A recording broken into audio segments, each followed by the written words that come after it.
आऊज़ु बिल्लाहि मिनश्शैतानिर्रजीम बिस्मिल्लाहिर्रहमानिर्रहीम। नफ़े वाले इल्म के तलबगार सामीन, अस्सलामु अलैकुम वरहमतुल्लाहि वबरकातुहू। हमारा आज का मौजू अल्लाहुम्मा इन्नी अस्अलुका इल्मन नाफ़िअ। इस मौजू की अहमियत इस हवाले से और इस मौजू की ज़रूरत इस हवाले से हमारे लिए बहुत अहम है कि आज दुनिया में इल्म की कमी नहीं है। जदीद ज़राए इल्म ने इल्म की बहुतात कर दी है, बहुत कसरत के साथ सब तरफ से इल्म के समुंदर ठाटे मार रहे हैं, मगर हकीकी इल्म क्या है? वो जो दिल में उतर जाए। और दिल में उतरने की अलामत क्या होगी? जो अमल पर उभार दे, यानी कुव्वत मुतहरिका बन जाए। कुव्वत मुतहरिका को मैं आसान अगर आपके सामने कहूँ, जिस दौर में मैं और आप जी रहे हैं, इसमें मोटिवेशनल स्पीकर्स का बहुत ज्यादा जा रहा है। मोटिवेशनल स्पीकर्स बात इस तरह से जाए कि जाके दिल में उतर जाए, और जब दिल में उतर जाए तो अमल की सूरत में नजर आ जाए। तो हकीकत ये है कि हकीकी इल्म वो होता है जो इस तरह अंदर जाके उतर जाए कि अमल कैसा बन जाए। कानों ने सुन लिया, जबानों ने कह दिया, लेकिन हकीकी इल्म दरअसल जो रब्बुल इज्जत भी हमारे सामने रखते हैं, ये वो इल्म है जो कुव्वत मुतहरिका यानी इतनी सलाहियत पैदा कर दे कि वो अमल की सूरत में नजर आ जाए। और वो इल्म जो दिमाग, जबान या हलक तक रह जाए, वो इल्म हकीकी इल्म नहीं है।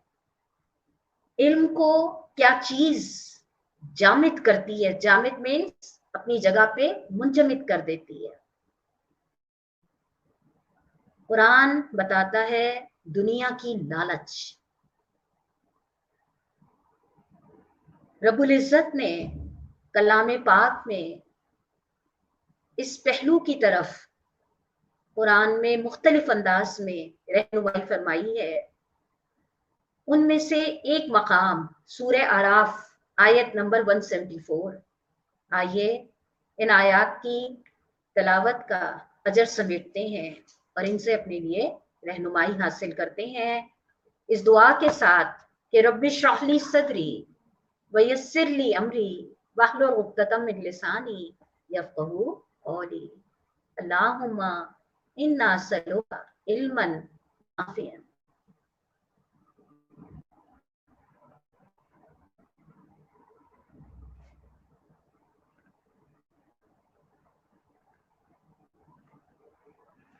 أعوذ بالله من الشيطان الرجيم بسم الله الرحمن الرحيم واتل عليهم نبأ الذي آتيناه آياتنا فانسلخ منها فأتبعه الشيطان فكان من الغاوين ولو شئنا لرفعناه بها ولكنه أخلد إلى الأرض واتبع هواه فمثله كمثل الكلب إن تحمل عليه يلهث أو تتركه يلهث ذلك مثل القوم الذين كذبوا بآياتنا فاقصص القصص لعلهم يتفكرون ساء مثلا القوم الذين كذبوا بآياتنا وأنفسهم كانوا يظلمون من يهد الله فهو المهتدي ومن يضلل فأولئك هم الخاسرون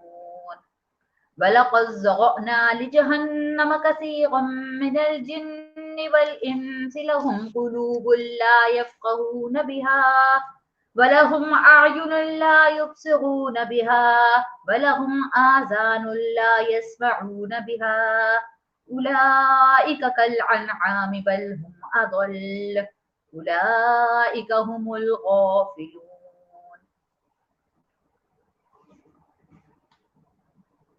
सदक़ल्लाहुल अज़ीम।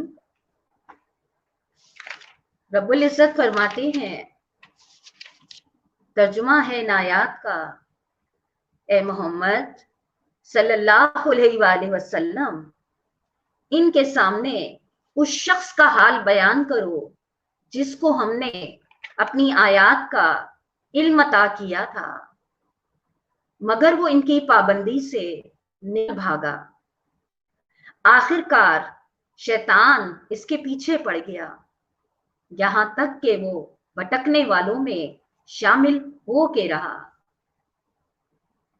اگر ہم چاہتے تو اسے ان آیتوں کے ذریعے سے بلندی عطا کرتے، مگر وہ تو زمین ہی کی طرف جھک کے رہ گیا اور اپنی خواہش نفسی کے پیچھے پڑا رہا، لہذا اس کی حالت کتے کی سی ہو گئی، تم اس پہ حملہ کرو تب بھی زبان لٹکائے رہے اور اسے چھوڑ دو تب بھی زبان لٹکائے رہے۔ یہی مثال ہے ان لوگوں کی جو ہماری آیات کو جھٹلاتے ہیں۔ تم یہ حکایات ان کو سناتے رہو، شاید کہ یہ کچھ غور و فکر کریں۔ بڑی ہی بری مثال ہے ایسے لوگوں کی جنہوں نے ہماری آیات کو جھٹلایا اور وہ آپ اپنے اوپر ہی ظلم کرتے رہے۔ جسے اللہ ہدایت بخشے بس وہی راہ راست پاتا ہے، اور جس کو اللہ اپنی رہنمائی سے محروم کر دے وہی ناکام اور نامراد ہو کے رہتا ہے۔ اور حقیقت یہ ہے کہ بہت سے جن اور انسان ایسے ہیں جن کو ہم نے پیدا ہی جہنم کے لیے کیا ہے۔ ان کے پاس دل ہے مگر وہ ان سے سوچتے نہیں، ان کے پاس آنکھیں ہیں مگر وہ ان سے دیکھتے نہیں، ان کے پاس کان ہیں مگر وہ ان سے سنتے نہیں، وہ جانوروں کی طرح ہے بلکہ ان سے بھی زیادہ گئے گزرے۔ یہ لوگ ہیں جو غفلت میں کھوئے گئے ہیں۔ ان آیتوں کا ایک ایک لفظ ایسا ہے جو حقیقت میں سوچنے والوں کو اور اللہ سے ڈرنے والوں کے لیے بڑی بہترین رہنمائی دے رہا ہے۔ آپ دیکھیے اللہ رب العزت نے اس میں جس انسان کی جس کیفیت کو بیان کرا ہے، اس میں اللہ رب العزت نے جو مثال دی ہے اس انسان کی، علم رکھنے والے انسان کی، اس انسان کو اللہ تعالی نے جس مثال سے واضح کرا ہے وہ مثال ایسی ہے، آیت 176، کہ اگر وہ قرآن میں نہ لکھی ہوئی ہوتی تو نہ میں آپ کو کہہ سکتی تھی اور نہ آپ مجھے کہہ سکتے تھے۔ حقیقت میں مثال اتنی ہی، جس کو کہنا چاہیے نا کہ بڑی ہی سخت الفاظ ہیں، اور تشبیہ بھی بڑی ہولناک سی ہے، اور ہم کتنے عجیب اہل ایمان ہیں کہ ہم اس تشبیہ کو اور اس مثال کو پڑھ کے آگے چلے جاتے ہیں اور اس کے الفاظ سے اس کیفیت کو نہیں جج کر پاتے جو ہماری ضرورت بنتی ہے۔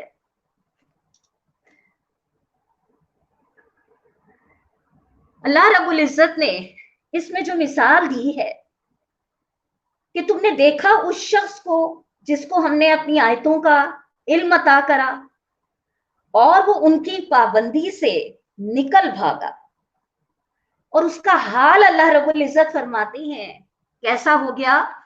اس شخص جیسا ہو گیا، اس شخص کا حال اس کتے جیسا ہو گیا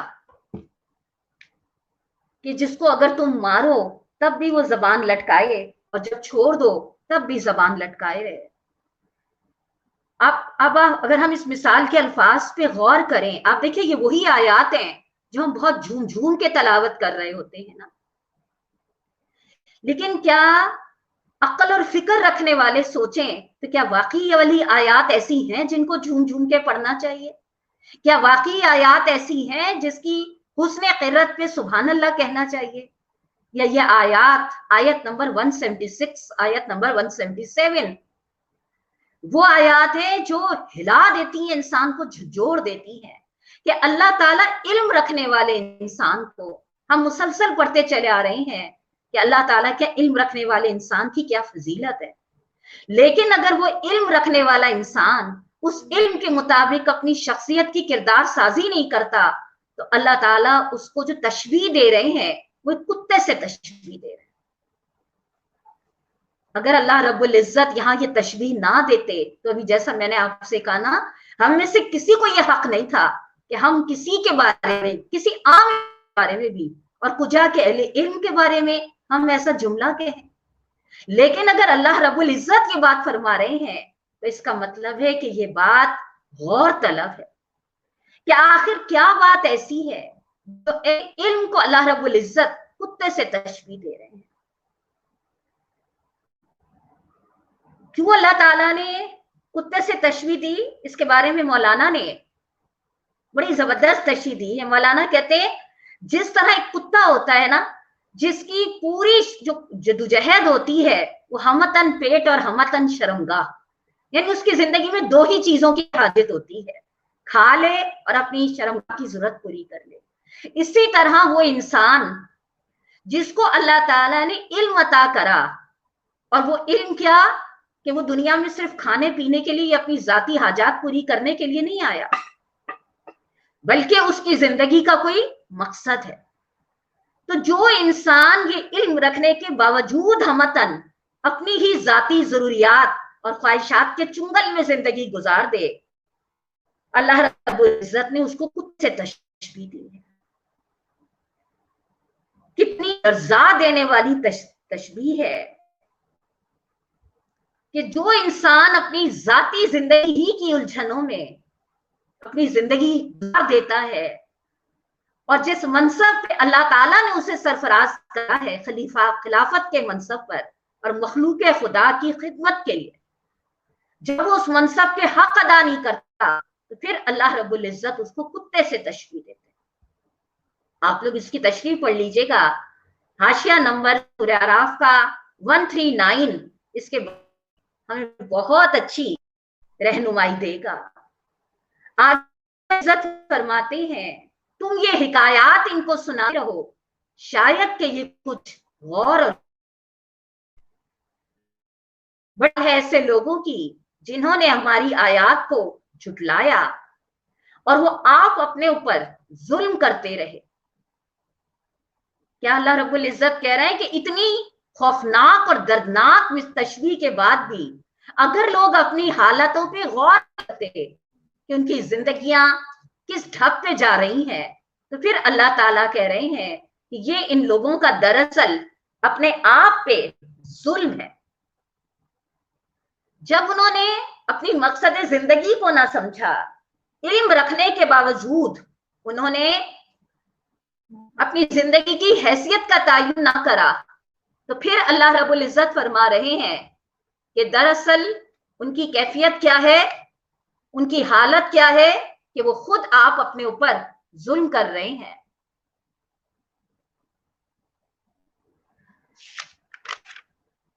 اس کے بعد اللہ رب العزت فرما رہے ہیں کہ جسے اللہ ہدایت بخشے وہی راہ راست پاتا ہے, اور جس کو اللہ سے محروم کر دے وہ ناکام اور نامراد رہتا ہے. کہنے کا مقصد کیا ہے, اللہ کہ علم کی بہت بڑی کثرت یا علم کی قلت, اللہ کا ہدایت بخشنا یہ ہے کہ علم خواہ تھوڑا ہو لیکن عمل کے ساتھ ہو, اور وہ علم کی کثرت جو تعداد میں تو بہت زیادہ ہے لیکن عمل کی کردار سے محروم ہے, اللہ تعالیٰ اس کے بارے میں فرما رہے ہیں اللہ تعالیٰ اس کو اپنی رہنمائی سے محروم کر دیتے ہیں. اس کے بعد جو اللہ تعالیٰ کا آیت نمبر 179 میں جملہ ہے, ان کے پاس دل ہے مگر وہ ان سے سوچتے نہیں, ان کے پاس آنکھیں ہیں مگر وہ ان سے دیکھتے نہیں, ان کے پاس کان ہیں مگر وہ ان سے سنتے نہیں, وہ جانوروں کی طرح ہیں بلکہ ان سے بھی زیادہ گئے گزرے. یہ وہ لوگ ہیں جو غفلت میں کھوئے گئے ہیں. آپ نے دیکھا الفاظ پہ شدت، یہ کون لوگ ہیں जिनके पास दिल दिमाग दोनों चीजें हैं, कि अल्लाह ताला ने इल्म की जो नेमत अता करी है, अगर उनका अमल उस इल्म के मुताबिक नहीं ढल रहा तो अल्लाह ताला ने ऐसे लोगों को जानवरों से तशबीह दी है।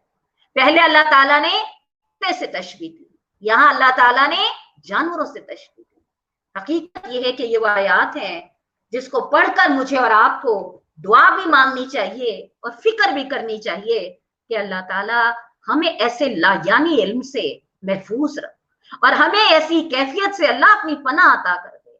और इसी कैफियत से बचने के लिए हमारे प्यारे नबी सल्लल्लाहु अलैहि वसल्लम जैसी हस्ती ये दुआ मांगा करती थी, अल्लाहुम्मा इन्नी असलुका इल्मन नाफियन, नफे वाला इल्म दरअसल हमारी जरूरत है।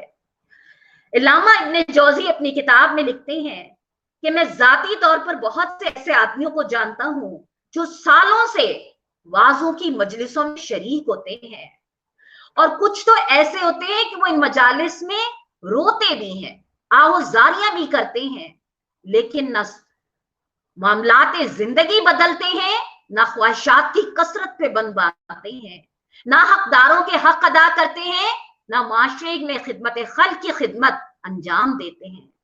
गोया ना खुदा का हक अदा करते हैं, ना उसके बंदों के हकूक अदा करते हैं। शैतान ने उनको मुतमईन कर रखा है कि वास के दर्स मजलिसों में हाजिर हो जाना और आहो बका करना और रातों में कयाम की सूरत में रब के आगे गिड़गिड़ाना उनके इन सारे दिन भर के गुनाहों का कफारा बन जाएगा। इसी तरह ऐसी बहुत खवातीन हम देखते हैं। इसमें एक बड़ी प्यारी किताब है, मैं आप लोगों की रहनुमाई के लिए यकीनन पढ़ी भी होगी, लेकिन चूंकि हमारे सुनने वालों में नए लोग ज्यादा हैं और पुराने लोगों को भी बहरहाल बार बार की जरूरत है, कुरान पे अमल बड़ी जबरदस्त किताब है, जरूर उसको पढ़िएगा ना। तो यहाँ पे ये बात आती है कि बहुत सारी खवातीन हम ऐसी देखते हैं जो बड़ी बाकायदगी से मसाजिद जाती हैं, कुरान और हदीस के दर्स सुनती भी हैं, मगर उसके बावजूद पीठ पीछे लोगों की इज्जत, लोगों के मामलात की खोज और सुनी सुनाई बातों को बिला तहकीक आगे बढ़ा देना, इन चीजों में भी उसी तरह शामिल रहती हैं। इमाम गजाली ने अपनी किताब आयाउल उलूमुद्दीन में वाज सुनने वालों पर तनकीद की और सुनने के बाद अमल न करने वालों पर जो तनकीद की है, वो लिखते हैं बेअमल आमिल की मिसाल ऐसी उस मरीज की है, किसी डॉक्टर के मतब में बैठता है, नुस्खे सुनता है, लेकिन इससे उसको सेहत नहीं होती। यह भूखा आदमी बहुत सारे खानों की लिस्ट सुनता है, मगर उससे उसकी भूख नहीं मिट सकती और उसका पेट भी नहीं भर सकता। हजरत ईसा अलैहिस्सलाम अपने हवालियों से फरमाते हैं कि मैं तुम्हें हिकमत की तालीम इसलिए नहीं देता कि बैठ के इस पे ताज्जुब किया करो, बल्कि इसलिए देता हूं कि इस पे अमल करो। ताज्जुब क्या, जैसे हम उठाकर देखें, अक्सर हमें इस तरह का सामना होता है कि जब लोगों को दीन के हवाले से कोई ऐसी बात सामने आती है तो फौरन होता है माशाल्लाह, सुभान अल्लाह, सुभान अल्लाह, क्या सोलाने की बात है, क्या तोलने के काबिल बात है। हजरत ईसा कहते हैं मैं तुम्हें अल्लाह की बातों की हिकमत की तालीम इसलिए नहीं देता कि तुम उस पर ताज्जुब करो, बल्कि इसलिए देता हूं कि तुम उस पर अमल करो। मजीद हजरत ईसा अलैहिस्सलाम फरमाते हैं अंधा अगर चराग जलाए तो फायदा आंख वाले उठाएंगे, अंधे को खुद क्या फायदा होगा। अंधेरे कमरे की छत पे चराग जल रहा हो तो कमरे के अंदर को क्या फायदा होगा। इसी तरह तुम हिकमत और समझदारी की बातें करो और खुद अमल ना करो तो तुम्हें क्या फायदा। हज़रत ईसा फरमाते हैं दुनिया में बेशुमार दरख्त हैं मगर सब फलदार नहीं है। दुनिया में बहुत से उलमा हैं मगर सब इल्म वाले नहीं हो सकते। بہت سے درختوں کو پھل لگتے ہیں لیکن سب پھل میٹھے نہیں ہوتے. اسی طرح دنیا میں علوم بہت ہیں مگر سب آخرت میں نافع نہیں ہیں. دو طرح کی باتیں ہمارے سامنے سے نکل کر آتی ہیں. پہلی بات تو یہ کہ علوم تو دنیا میں بہت سارے پائے جاتے ہیں لیکن انسان کو کون سے علم کی طرف متوجہ ہونا چاہیے؟ علم نافع، جو میرے پیارے نبی نے مجھے سکھایا. آپ دیکھیں نا، اس وقت بھی اگر ہم اٹھا کے دیکھیں ان کے علم کے سمندروں میں جو ہم اس وقت ہوتے کھا رہے ہیں، خاص طور پہ موبائل کی صورت میں جس طرح پوری دنیا گلوبل ولیج بن کر ہمارے ہاتھ میں آ گئی ہے، اس میں آپ یہ دیکھیں سارا دن بھی بیٹھے رہیں اور دنیا کے بارے میں معلومات حاصل کرتے رہیں تو معلومات تو بڑھ جائے گی، لیکن میری اپنی ذات اور میری وہ پرفارمنس یا میری وہ ذمہ داری جس کے لیے اللہ نے مجھے پیدا کرا ہے، یہ اتنی علم کی کثرت جو میں بیٹھ کے حاصل کر رہی ہوں، یہ میری جس کو ہم کہتے ہیں نا مقصد زندگی، میرے پرپز آف لائف کے لیے کیا مجھے فائدہ دے رہی ہے. دوسری بات جو یہاں پہ حضرت عیسیٰ نے فرمائی کہ علماء بہت ہوتے ہیں. یہاں پہ مجھے کسی کا ایک جملہ بڑا اچھا یاد آتا ہے کہ MBBS تو سبھی کر لیتے ہیں، ڈاکٹر بھی سب بن جاتے ہیں، مگر شفا اللہ تعالیٰ کسی کے ہاتھ میں دیتا ہے. کہنے کا مقصد کیا ہے؟ علم کی باتیں، علم کے فلسفے، علم کے موتی تو سب طرف سے مل رہے ہیں. کیا سوشل میڈیا، کیا کتابیں، کیا لیکچر، کیا کلاسیں، کون سی گلی اگر ہم اس وقت اٹھا کے دیکھیں، اور حقیقت میں اس وقت تو جو حالات ہیں تو اس میں میرا خیال ہے اگر ہم موبائل کی دنیا میں آ جائیں تو کون سے پیکیجز ہیں جو اس کام کے لیے استعمال نہیں ہو رہے اور ہونے چاہیے. میں یہ نہیں کہہ رہی کہ یہ غلط ہے، لیکن اصل بات یہ ہے کہ جب اتنی روشنی پھیل جائے، علم کو اللہ تعالیٰ نور سے تشبیہ دیتے ہیں نا، تو آپ خود سوچئے روشنی تو آتی اس لیے ہے کہ اندھیرے چھٹ، یا آج جو ہر طرف روشنی کی بھرمار ہے لیکن اندھیرے، جہالت کے اندھیرے، ظلم کے اندھیرے، حق تلفی کے اندھیرے، انسانیت پہ ظلم کے اندھیرے، بے حسی کے اندھیرے، سبھی اندھیرے تو اپنی جگہ چل رہے ہیں. تو یہ کیسے ہو سکتا ہے کہ روشنی بھی ہو اور اندھیرے بھی ہو؟ یہ ممکن ہی نہیں ہے نا. اسی لیے قرآن بار بار کہتا ہے، سمجھاتا ہے، آنکھوں والا اور اندھا برابر ہو سکتے ہیں. تو یہ کیسے ہو سکتا ہے کہ علم رکھنے والے اگر معاشرے میں اتنے پائے جاتے ہوں اور پھر بھی معاشرہ جس حالت میں اس وقت پایا جاتا ہے، یہ معاشرہ گواہی نہیں دے رہا، انسانوں کی زندگیاں گواہی نہیں دے رہی کہ انسان کسی نور کے احاطے میں جی رہے. تو دراصل کیا ہے، ابھی مزید ہم آگے ان کو اور مزید سمجھنے کی کوشش کرتے ہیں.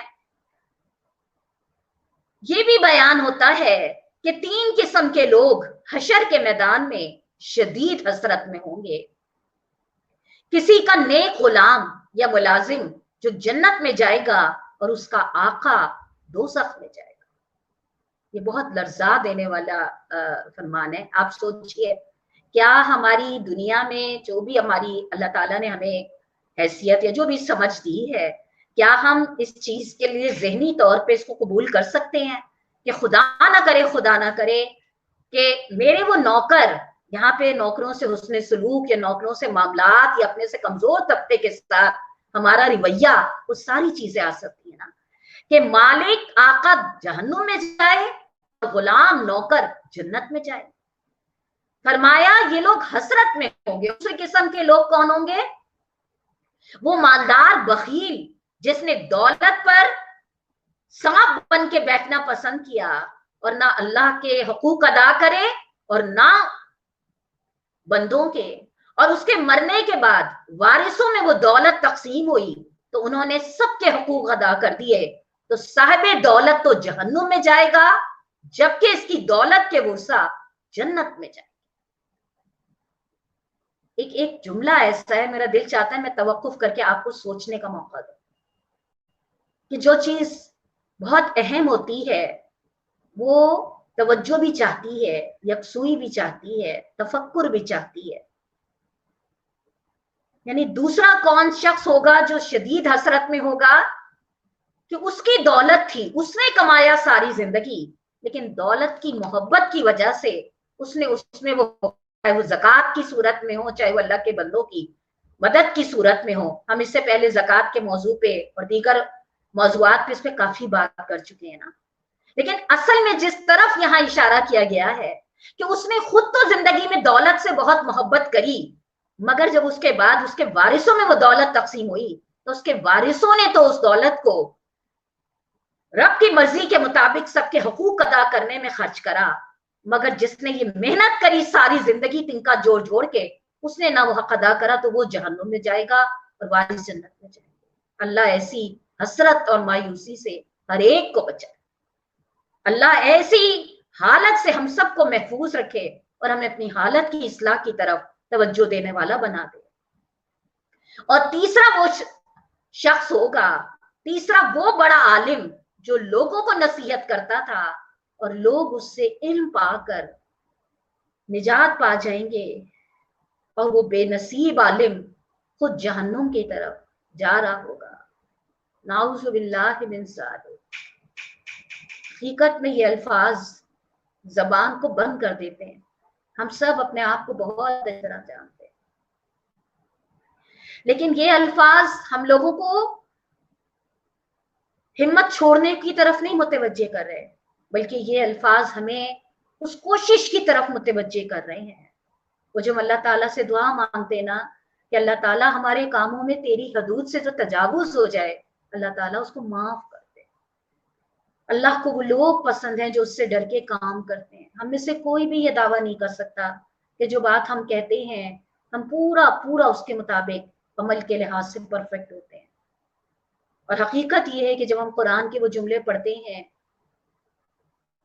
تم وہ بات کہتے کیوں ہو جو کرتے نہیں ہو۔ تو مجھے مولانا اشرف علی تھانوی صاحب، اللہ تعالیٰ ان کے قبر کو نور سے بھر دے، مجھے بڑا اچھا ان کا جملہ یاد آتا ہے۔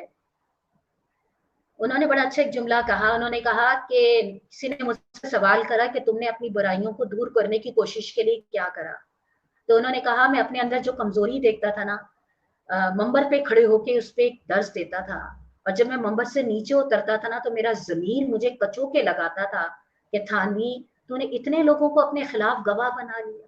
وہ کہتے تھے اس چیز سے میں نے اپنی کمزوریوں پہ قابو پانے کی کوشش کری، دعویٰ کوئی نہیں کر سکتا۔ اور اس کے بارے میں پھر مختلف ہمارے سامنے مفکرین کے جملے آتے ہیں کہ بات کہنا ایک فرض ہے اور بات پہ عمل کرنا دوسرا فرض ہے۔ اگر میں ایک فرض ادا نہیں کر رہی کرنے والا تو میں کہنے والے فرض سے بھی اپنے آپ کو دور نہ کروں۔ ہاں، کہنے کا فرض ادا کرتے ہوئے میں اس خوف سے ڈروں کہ میں جو کہہ رہی ہوں میں اس پہ پوری عمل کرنے کی کوشش ضرور کروں نا۔ دعویٰ میں نہیں کر سکتی کہ میں نے کر لیا، لیکن کوشش میرا کام ہے کہ اللہ تعالیٰ کو تو اپنا کوشش کرنے والا بندہ ہی مطلوب ہے۔ کہ تینوں حسرت کے انجام بتائے ہیں، اللہ سے آپ بھی دعا کریں اور میں بھی دعا کروں کہ اللہ ہم میں سے کسی کو بھی اس انجام سے دوچار نہ ہونا پڑے۔ ایک اور جگہ فرمایا، اللہ کے نبی صلی اللہ علیہ وآلہ وسلم فرماتے ہیں جس نے 4 مقاصد کے لیے علم سیکھا وہ دوزخ میں جائے گا۔ پہلا، اپنے علم سے علماء میں برتری حاصل کرنے کے لیے۔ دوسرا، بے عقلوں سے جھگڑنے کے لیے۔ تیسرا، لوگوں کو اپنی طرف متوجہ کرنے یا امیروں سے مال یا عزت یا شہرت حاصل کرنے کے لیے۔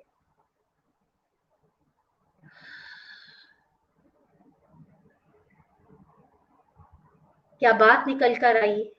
چاروں چیزیں اپنے علم سے علماء پہ، میں لوگوں میں، اہل علم لوگوں میں، سمجھدار لوگوں میں میری کوئی پوزیشن ہو جائے، فرمایا دوزخ میں جائے گا۔ پھر دوسرا کیا؟ بے عقلوں سے جھگڑنے میں، جو بے عقل ہیں ان سے بحث کرنے میں، کیونکہ باتیں کرنے میں بڑا مزہ آتا ہے۔ اب باتیں کرنے کے لیے کوئی ٹاپکس تو چاہیے، جو کہ ہم اس وقت دیکھ رہے ہیں نا کہ اب چونکہ بات کرنے کے لیے کوئی ٹاپکس چاہیے، اور ایسے رمضان میں تو بہت زیادہ ڈر لگتا ہے، لہٰذا ادھر ادھر کی فضول گفتگوؤں کے بجائے کہاں لگ گئے؟ چھوٹے چھوٹے فقہی بحثوں کی الجھنوں میں لگ گئے، اور اپنے تئیں اپنے دل کو مطمئن کر دیا کہ ہم تو دین کی باتیں کر رہے ہیں، بے عقلوں سے جھگڑنے میں۔ تیسرا کیا کہا؟ لوگوں کو اپنی طرف متوجہ کرنے کے لیے یا امیروں سے مال سمیٹنے کے لیے، توجہ حاصل کرنے کے لیے۔ اور چوتھا کیا ہے؟ دنیا میں اپنے نام اور نمود کے لیے، کہ لوگوں کی طرف سے یہ تعریف کے کلمے سننے کو مل جائیں، بھائی واہ کیا زور بیان ہے، ماشاءاللہ ماشاءاللہ سبحان اللہ. جس نے، اب آپ دیکھیے میں ان چاروں کو پڑھتے میں سوچ رہی تھی، میں یا آپ ہم میں سے کون ایسا ہے جو اپنے بارے میں 100% یہ گارنٹی دے دے کہ ہمارے دل پہ اس قسم کے کوئی شیطانی حملے نہیں ہوتے؟ یقیناً ہوتے. لیکن یہ بار بار کی رہنمائیاں ہمیں بار بار اپنے آپ کو سنبھالنے کا موقع فراہم کرتی ہیں کہ ہم بہت کمزور بندے، اللہ تو جانتا ہے کہ ہم شیطان کے مقابلے میں کمزور پڑ جاتے ہیں. میرے اور آپ کے رب کی فرمائی ہوئی وہ تسلیاں، لا یکلف اللہ نفسا الا وسعها، اللہ کسی جان پر اس کی وسعت سے زیادہ بوجھ نہیں ڈالتا. اس کا مطلب کیا ہے کہ اگر کہیں انجانے میں میرے اندر شیطان نے یہ چیزیں کہیں ڈال دی ہیں تو بجائے میں مایوس ہونے کے اپنے آپ کو دوبارہ کھڑی کرنے کی فکر کروں، اپنی نیت کو دوبارہ خلوص کے ساتھ پھر دوبارہ اس کی اصلاح کو کوشش کروں، اس لیے کہ دراصل اللہ رب العزت کو جو مطلوب ہے وہ تو بار بار کی یہی کوشش ہے. ایک اور واقعہ آتا ہے کہ پیارے نبی صلی اللہ علیہ وآلہ وسلم کے ہمراہ ابو دردہ رضی اللہ تعالیٰ عنہ جا رہے تھے تو پیارے نبی صلی اللہ علیہ وآلہ وسلم نے فرمایا یہ علم لوگوں سے چھین لیا جائے گا، ان کے بس میں کچھ نہ رہے گا. زیاد بن لبید نے پوچھا حضور صلی اللہ علیہ وآلہ وسلم ہم سے کیسے علم چھن جائے گا جبکہ ہم قرآن پڑھتے ہیں؟ بخدا ہم اپنی اولاد اور اپنی عورتوں کو قرآن پڑھائیں. ایک ایک لفظ پہ غور کریے گا. آج قرآن پڑھنے پڑھانے والوں کی کوئی کمی ہے؟ بخدا ہم اپنی اولاد اور اپنی عورتوں کو قرآن پڑھائیں گے. پیارے نبی صلی اللہ علیہ وآلہ وسلم نے فرمایا زیاد افسوس ہے، میں تو تجھے مدینے کے سمجھداروں میں سے تصور کرتا تھا. یہ توریت، انجیل یہود و نصارہ کے پاس بھی ہے. ان کتب آسمانی نے انہیں کیا فائدہ دیا؟ یعنی کتابیں ہدایت کے ہوتے ہوئے یہ اہل کتاب گمراہ ہو گئے. کیا بات واضح ہوئی؟ سوچے ذرا. قرآن پڑھتے پڑھاتے ہیں لیکن وہ جو ایک روایت میں آتا ہے نا کہ حلق سے نیچے نہیں اترے گا. اللہ تعالیٰ ہمیں ان ساری شدتوں سے اپنی پناہ عطا فرما دے. ایک ایک لفظ ایسا ہے سننے میں اور کہنے میں بے انتہا آسان ہے، لیکن سوچو اور محسوس کرو تو واقعی اندر سے کپاہٹ تاری ہوتی ہے کہ جس طرح یہود و نصارہ اپنی کتاب کی تلاوت کرتے تھے اور کس قدر گمراہ ہوئے، تو آج پیارے نبی کی امت بھی قرآن کس قدر پڑھا رہی ہے. لیکن جو قرآن کا ہم اس پہ چونکہ پورا پروگرام کر چکے ہیں کہ کیا وجہ ہے کہ قرآن پڑھنے پڑھانے کے باوجود فرد اور معاشرہ قرآن کی برکتوں اور رحمتوں سے محروم ہے. یہ اللہ نے معاملہ چھپا کے نہیں رکھا ہوا. اگر ہم سنجیدگی سے اس کا جائزہ لیں کھلے دل کے ساتھ تو ہمیں جواب سمجھ میں آ جاتا. امام بصری، حسن بصری رضی اللہ تعالیٰ عنہ، علم دو طرح کا ہے.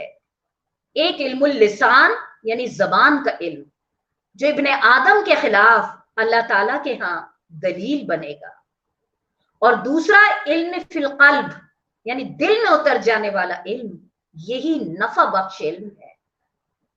علامہ اقبال نے بڑا پیارا جملہ اس نفع بخش علم کے بارے میں کہا، تیرے ضمیر پہ جب تک نہ ہو نزول کتاب، گرہ کشا ہے نہ راضی نہ صاحب کشاف. میں شعر کو پڑھتے میں سوچ رہی تھی یہاں تو اردو سمجھنی مشکل ہے، وہ جا کے فارسی کے اشعار. لیکن سمجھنے کے لیے اصل میں بات صرف یہ ہوتی ہے، میں تو ان چیزوں کو اس انداز میں سوچتی ہوں. بچہ ہوتا ہے نا، ابھی بولنا نہیں آ رہا ہوتا، گونگا ہوتا ہے نا، جس سے انسان کی لگن ہوتی ہے نا، وہ اشاروں میں بھی اس کی زبان سمجھ لیتا ہے، وہ اس کے فیس ایکسپریشن سے بھی اس کے تاثرات کو سمجھ لیتا ہے. بالکل اسی طرح اگر ہماری واقعی یہ تڑپ ہو نفع والا علم حاصل کرنا ہے، صرف زبان سے نکلے ہوئے الفاظ نہ بلکہ واقعی وہ علم جو فی القلب کہلاتا ہے، دل میں اتر جانے والا نفع والا علم، تو خواہ وہ کسی بھی زبان کے الفاظ ہوں لیکن بات سمجھ میں آتی ہے کہ جب تک تمہارے ضمیروں پہ اس قرآن کا اثر نہیں اترے گا، جب تک نہ تم پہ وہ راز کھلیں گے اور نہ وہ حقیقتیں کھلیں گی جو قرآن تمہیں صاحب قرآن بنانا چاہتا ہے۔ یہ سارے الفاظ اہل علم کے لیے کتنی بڑی تنبیہ بنتے ہیں، اور ہماری ضرورت بھی اس لیے بہت زیادہ بنتے ہیں کہ آپ کے دیکھیے ہم یکم رمضان سے اس رمضان تک مختلف پہلوؤں سے اپنے علم میں رب زدنی علما رب زدنی علما کے حوالے سے اضافے کی اور یاد دہانی کی کوشش کر رہے ہیں۔ تو یہ ساری یاد دہانیاں ہمارے اس سارے علم کو ایک دفعہ دہرانا اور پھر دہرانے کے بعد اس کا اپنی شخصیتوں میں اترنا، یہ ہمارے لیے ایک جائزہ مرتب کر رہی ہیں، ایک احتساب، ایک محاسبے کی کیفیت ہے۔ وہ ہے نا کہ احتساب کرو قبل اس کے کہ تمہارا احتساب کیا جائے۔ اور چونکہ ہم محاسبہ نفس کے حوالے سے مختلف ٹاپکس پہ بہت بات کر چکے ہیں، اس لیے میں اب آگے بڑھ رہی ہوں۔ پیارے نبی صلی اللہ علیہ وآلہ وسلم نے اویمر سے پوچھا، اے اویمر، روز محشر تیرا کیا حال ہوگا جب تم سے کہا جائے گا عالم تو ام جاہل تو، کیا تو نے علم سیکھا تھا یا جاہل رہا تھا؟ اس وقت اگر تو جواب دے گا کہ علم سیکھا تھا تو پھر سوال ہوگا کہ علم کے مطابق کیا عمل کر کے آیا، اور اگر تیرا جواب ہوگا کہ میں بے علم رہا تو پھر سوال ہوگا کہ تیری کیا مجبوری تھی کہ علم نہ سیکھا، کیوں نہ تو نے علم سیکھا۔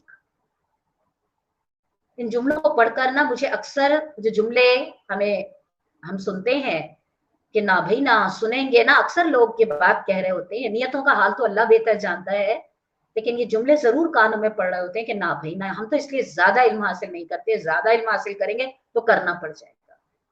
لیکن یہ جو بھی میں نے آپ کے سامنے رکھا ہے، اللہ کیا سوال یہ ہوگا کہ تو نے علم سیکھا یا جاہل رہا۔ اب اگر تو کہتا ہے کہ سیکھا تھا تو پھر اگلا سوال یہ ہوگا کہ پھر اس کے مطابق عمل کیا کرا، اور اگر جواب یہ ہوگا کہ تو نے علم نہیں سیکھا، بے علم رہا، تو پھر اگلا سوال یہ ہوگا کہ تیری کیا مجبوری تھی کہ تو نے علم نہ سیکھا۔ یہ دونوں صورتیں ہمیں کیا بتا رہی ہیں؟ نہ اس طرح بچ پائیں گے نہ اس طرح بچ پائیں گے۔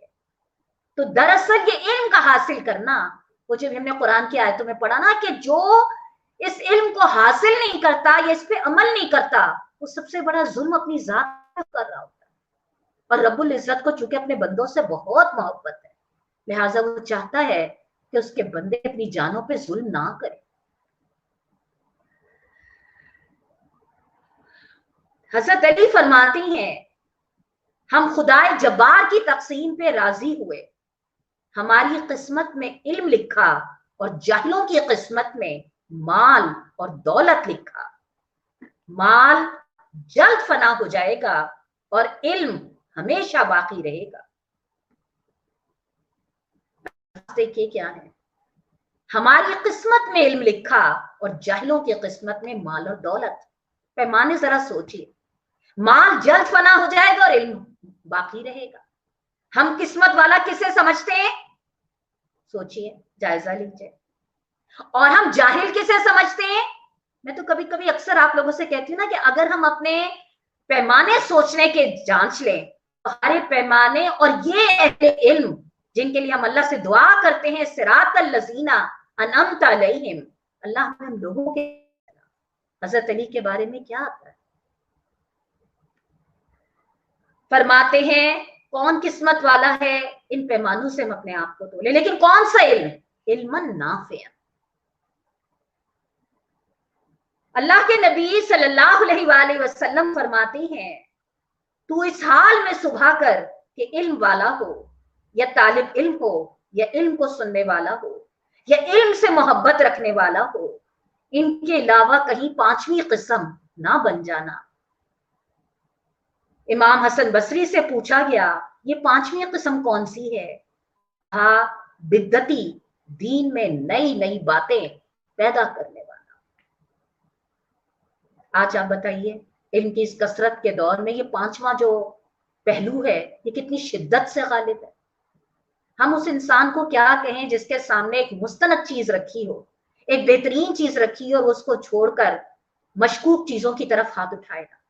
बिल्कुल इस वक्त आज हमारी हालत, मैंने आपसे कहा था ना आखिरी अशरे में तो देखिएगा किस कदर कसरत के साथ इस कदर पोस्टें आना शुरू होती हैं और ऐसी गैर मुस्तनद चीजें आना शुरू होती हैं, चाहे वो नवाफिल की भरमार हो, 100 नवाफिल इस तरीके से पढ़ लिए जाए, या चाहे वो अस्कार की भरमार हो, हालांकि मुस्तनद अस्कार हमारे पास मौजूद है। तो ये जो कहा ना कि 5वीं किस्म ना बन जाना, दीन में नई नई बातें पैदा करना। मुताला मुगालते से बचाता है, सही मुताला होगा तो बिद्दतों और अमल का इरादा होगा तो इंशाअल्लाह नई नई बातों से बचने में अल्लाह ताला हमारी बेहतरीन मदद फरमा देंगे। हजरत अब्दुल्ला बिन अब्बास, एक वाक़या आता है तंबीहुल गाफिलीन में कि अहले बसरा ने एक बार इस बात पे झगड़ा किया कि आया इल्म अफजल है या माल। बिलाखिर फैसला चुकाने के लिए अपना एक कासिद मदीने भेजा। हजरत अब्दुल्ला बिन अब्बास उस वक्त हयात थे। उनसे पूछा गया, आपने कहा इल्म माल से अफजल है। सवाल करने वाले ने कहा, मुझे कोई दलील भी दें ताकि बसरा के लोगों को बता सकूं। मैं जुमले को पढ़ते में सोच रही थी, आपकी देखिए आज हम जो भी इल्म के लिहाज से हम फलां से फतवा ले लिया, फलां से फतवा ले लिया, फलां से पूछ लिया, फलां ने कह दिया। लेकिन मैं इमाम हनीफा रज़ियल्लाहु ताला अन्हु का पढ़ रही थी कि वो अपने शागिर्दों की तरबियत ऐसे करते थे कि जब कोई मसला आता था ना तो उसको अपने शागिर्दों की तरफ लौटाते थे और कहते थे कि इस मसले का हल बताओ और उसके साथ दलील दो। यानी अगर तुम ये बात कह रहे हो तो इसके लिए तुम्हारे पास क्या दलील है, उस क्या पस मंजर में ये बात मौजूद है। और हकीकत यह है कि इस वक्त इल्म जहल जिसको कहा जाए वो यही है कि इल्म की कसरत है, लेकिन उसके साथ जो दलील होनी चाहिए। इसकी मैं आसान सी मिसाल अगर आपके सामने रखूं तो आप ये देखिए कि जब सतही जहन हो जाते हैं, सतही अंदाज में चीजों को समझने लगते हैं, तो बस उसने कह दिया इसलिए मान लिया, उसने कह दिया इसलिए मान लिया। उसके पीछे क्या पस मंजर है, उसके पीछे क्या बैकग्राउंड है। हम पढ़ते हैं अल्लाह के नबी सल्लल्लाहु अलैहि वसल्लम की मुस्तनद हदीस कि एक शख्स आता है, पूछता है मैं रोजे में अपनी बीवी के पास सकता हूँ, फरमाते हैं बैठ सकते हो। दूसरा आता है, कहते हैं मैं अपनी बीवी के पास बैठ सकता हूँ, फरमाते हैं नहीं बैठ सकते। एक ही मसला है लेकिन दोनों को मुख्तलिफ जवाब दिए जा रहे हैं। दलील क्या है? वो दलील साथ वाजे होती है कि जिसको इजाजत दी कि बैठ सकते हो वो ज़ईफुल उमर था, अपने जज्बात पर काबू रख सकता था, और जिसको नहीं बैठ सकते वो जवान था, उसके बारे में खतरा था कि वो अपने जज्बात पर काबू नहीं रख सकेगा। दलील, यही चीज यहाँ पे भी मैं आपके सामने रख रही थी कि सवाल करने वाले ने कहा, यानी जब हजरत अब्दुल्ला बिन अब्बास ने कहा ना माल से अफजल है, तो सवाल करने वाले ने कहा मुझे कोई दलील दे ताकि मैं बसरा के लोगों को बता सकूं। आपने कहा इन्हें बताना कि इल्म अंबिया कराम की मीरास है और माल फिरौनों की मीरास। इल्म तेरा रखवाला है और माल की तुझे हिफाजत करनी पड़ती है। अल्लाह ताला उसे इल्म देता है जिससे वो मोहब्बत करता है और जो दुनिया का बंदा हो।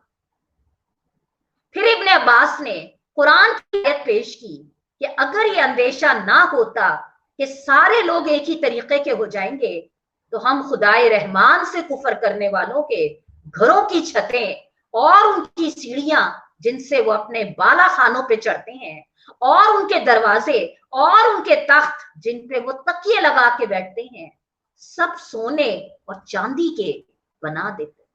सूरह ज़ुखरुफ की आयत का तर्जुमा महसूस करा आपने? दलील क्या देते हैं, इसका मतलब ये नहीं है, ये बात ज़हन में रखिएगा।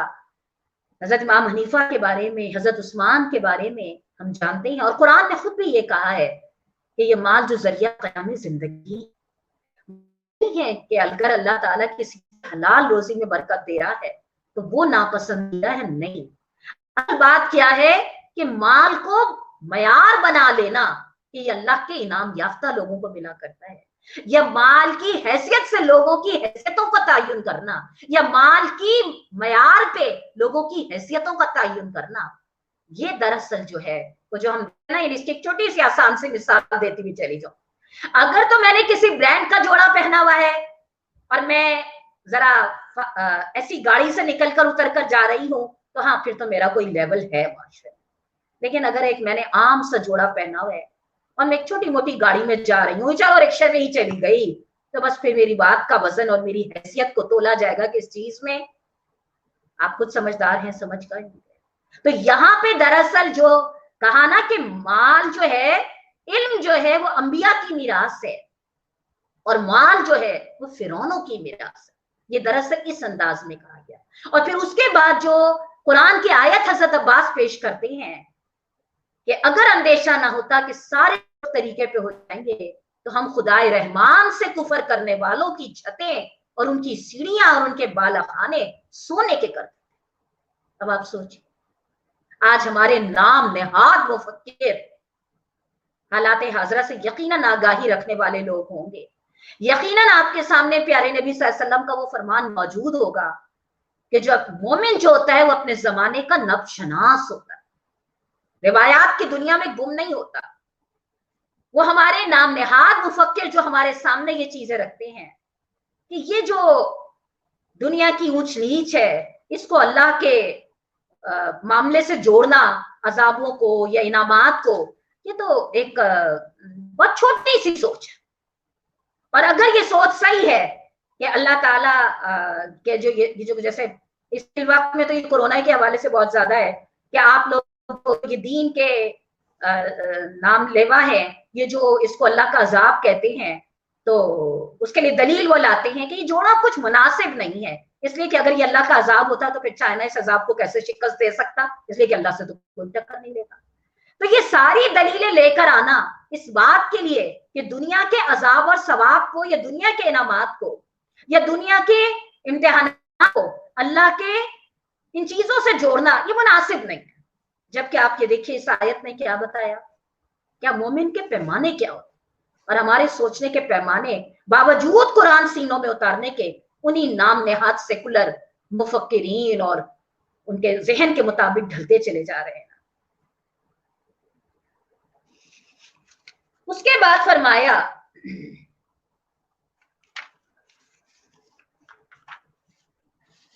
ایک بہت پیارا واقعہ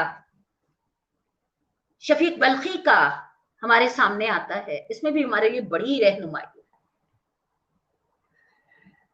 وہ ایک روز اپنے شاگرد حاتم اسم سے پوچھتے ہیں, حاتم تم کتنے دن میرے ساتھ رہو؟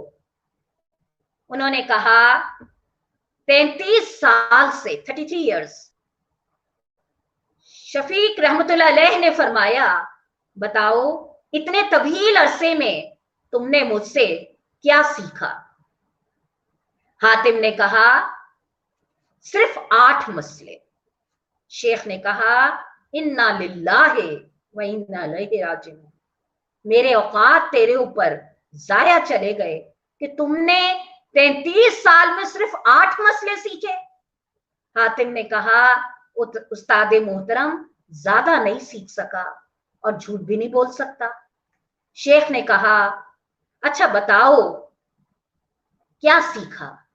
حاتم نے کہا اول میں نے مخلوق کو دیکھا تو معلوم ہوا ہر ایک کا کوئی محبوب ہوتا ہے, قبر تک وہ اپنے محبوب کے ساتھ رہتا ہے, جب وہ قبر میں پہنچ جاتا ہے تو اپنے محبوب سے جدا ہو جاتا ہے. اس لیے میں نے اپنا محبوب نیکیوں کو بنا لیا کہ جب میں قبر میں جاؤں گا تو یہ میرا محبوب میرے ساتھ میری قبر میں رہے گا.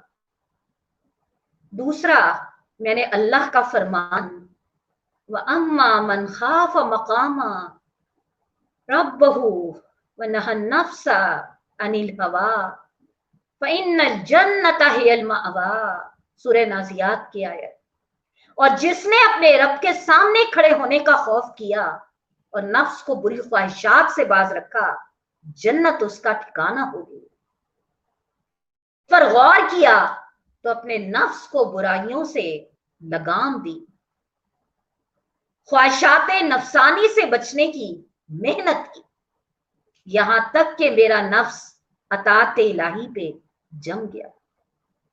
تیسرا لوگوں کو دیکھا کہ کسی کے پاس کوئی قیمتی چیز ہوتی ہے تو اسے سنبھال کے رکھتے ہیں اور اس کی حفاظت کرتے ہیں۔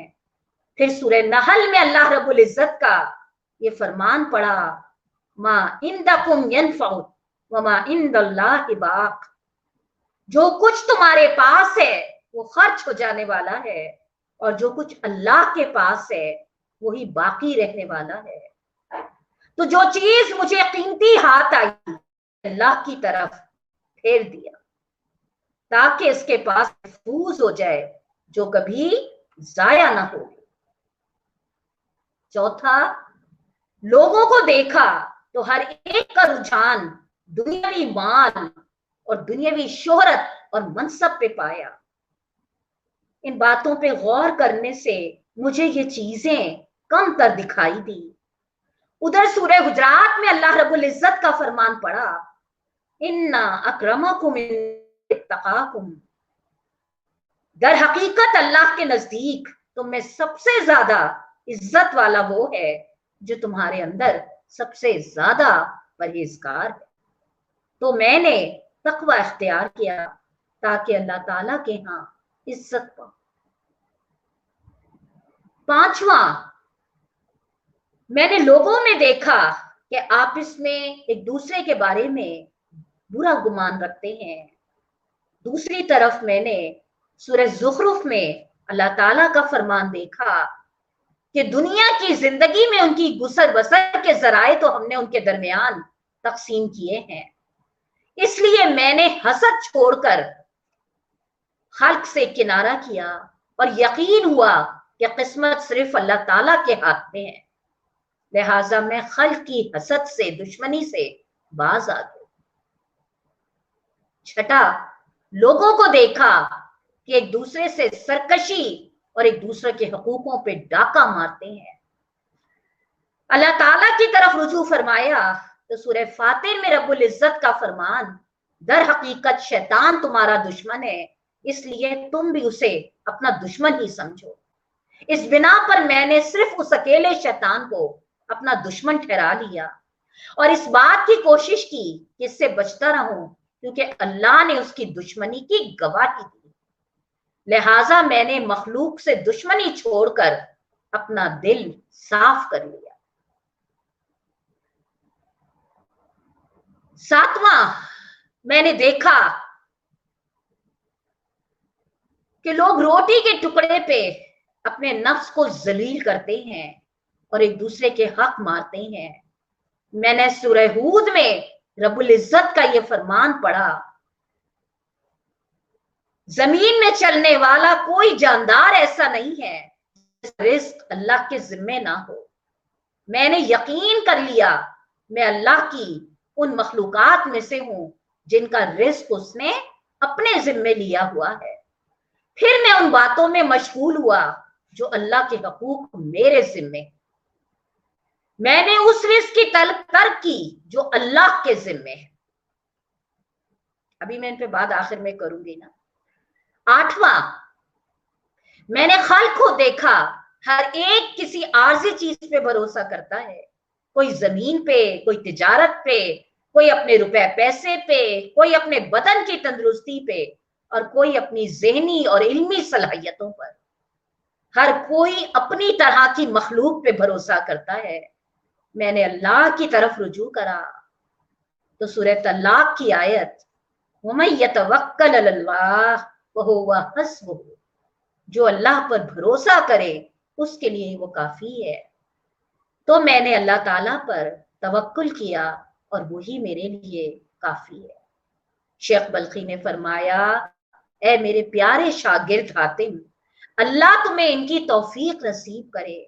میں نے توریت، انجیل، زبور اور قرآن کے علوم کا جتنا مطالعہ کیا ہے تو ان سب کی اصل جڑ ان 8 مسائل کو پایا ہے۔ ان 8 مسائل پہ عمل کرنے والا گویا چاروں آسمانی کتابوں کا عامل ہو گیا۔ اختیار کے دل سے نکلا ہوگا اور میرے بھی دل سے نکلا، سبحان اللہ۔ لیکن اس سبحان اللہ کے پیچھے جس عمل کی دعوت ہے، تھوڑا سا اس کا جائزہ لیتے ہوئے چلے جاتے ہیں۔ میں نے یہ 8 آپ کے سامنے اس لیے مربوط کر کے رکھے تھے کہ آپ کے سامنے تسلسل سے ایک ربط مضمون آ جائے۔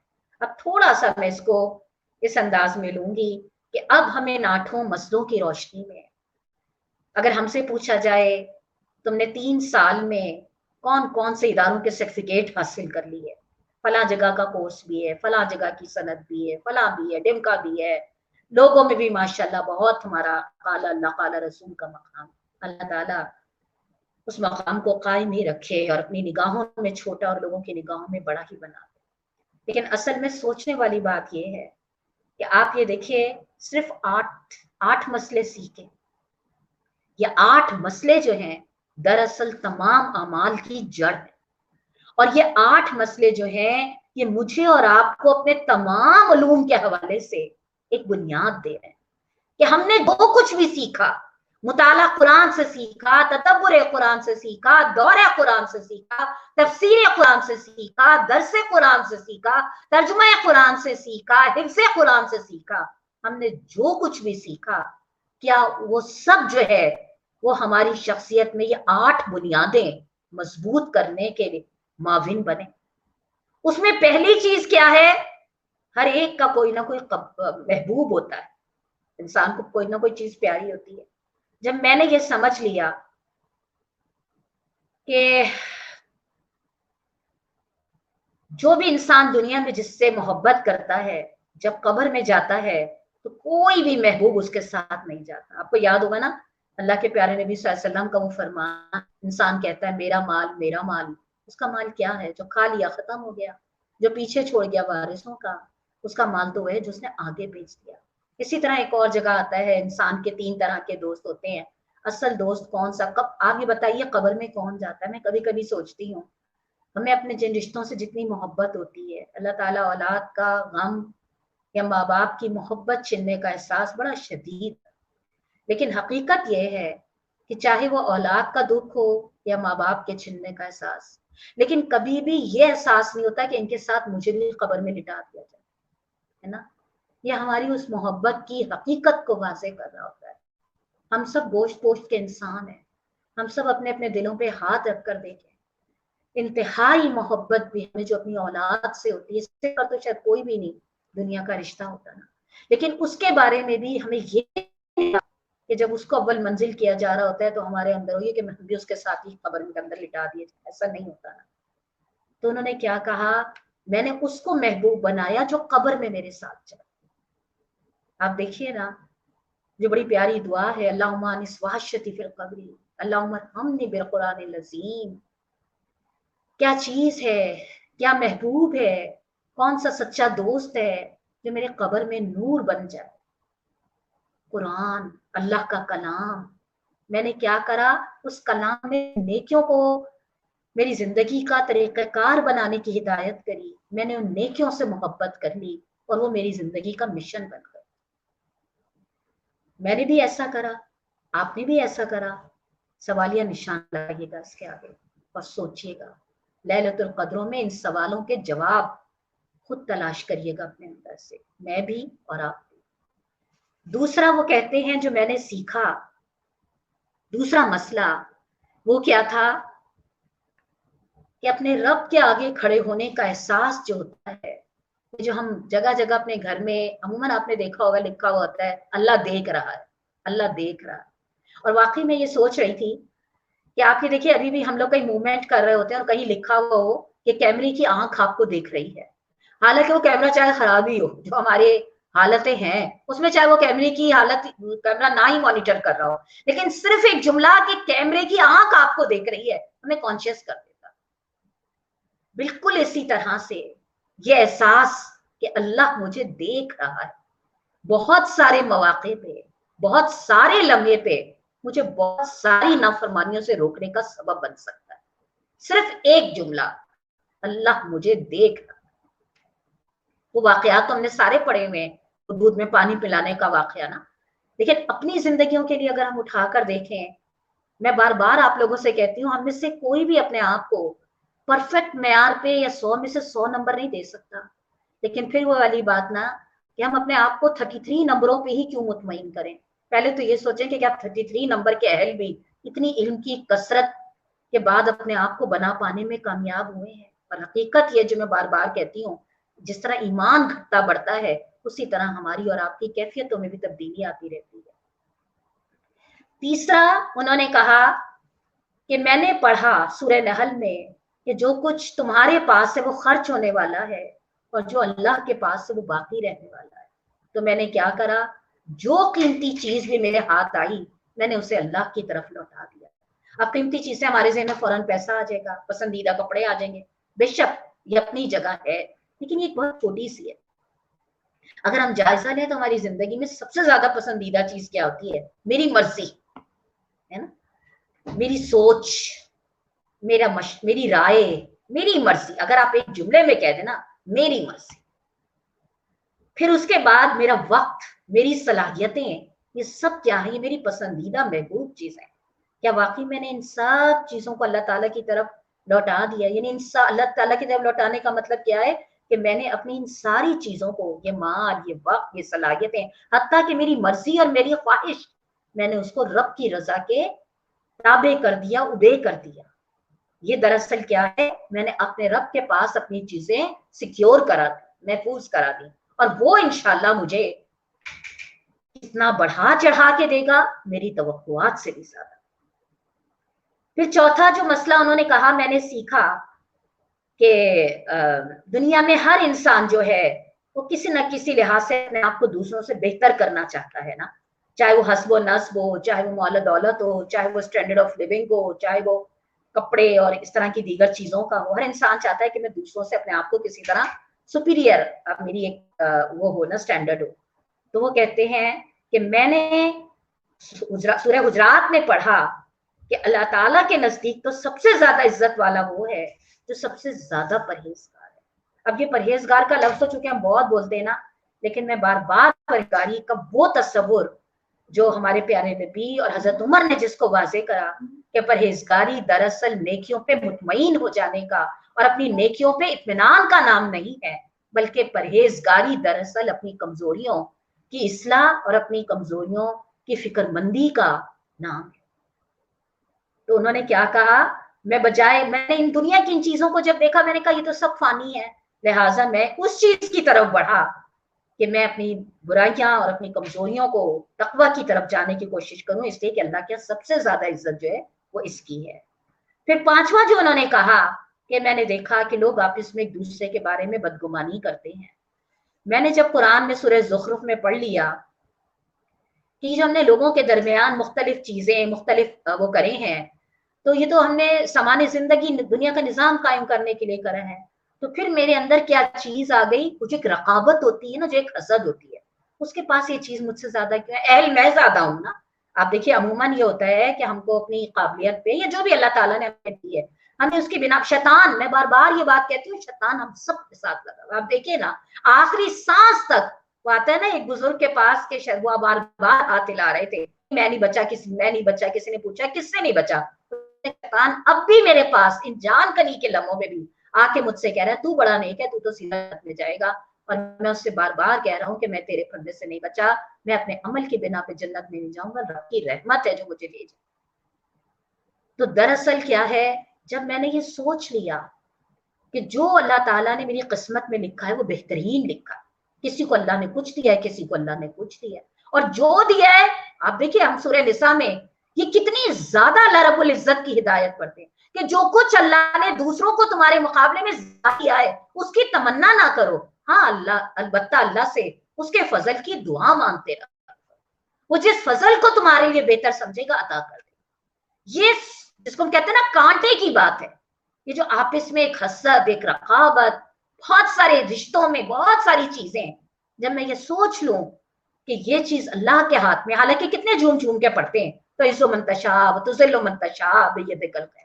आप यकीन मानिए अगर ये चीज अंदर उतर जाए ना हमारे, जो इस मसले में उन्होंने समझाई आसिम ने, तो ये जो दुनिया के पीछे दौड़ने वाली हमारी हालत है ना, हल मिन मजीद वाली कैफियत है ना, इसके ऊपर यकीनन कनात का बंद बन जाएगी, और ये हमारी बहुत बड़ी जरूरत है।